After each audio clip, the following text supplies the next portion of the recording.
تمہیں کیا ہو گیا ہے؟ کیسی تجویزیں کرتے ہو؟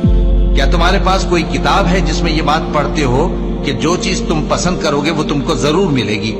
یا تم نے ہم سے قسمیں لے رکھی ہیں جو قیامت کے دن تک چلی جائیں گی کہ جو کچھ تم طے کر لو گے وہ تمہارا ہوگا؟ ان سے پوچھو کہ ان میں سے کون اس کا ذمہ لیتا ہے؟ کیا اس قول میں ان کے کچھ شریک ہیں؟ اگر یہ سچے ہیں تو اپنے شریکوں کو لے آئیں۔ جس دن پنڈلی سے کپڑا اٹھا دیا جائے گا اور کفار سجدے کے لیے بلائے جائیں گے، پھر وہ سجدہ نہ کر سکیں گے۔ ان کی آنکھیں جھکی ہوئی ہوں گی اور ان پر ذلت چھا رہی ہوگی، حالانکہ پہلے اس وقت سجدے کے لیے بلائے جاتے تھے جبکہ وہ صحیح و سالم تھے۔ سو مجھ کو اس کلام کے جھٹلانے والوں سے سمجھ لینے دو۔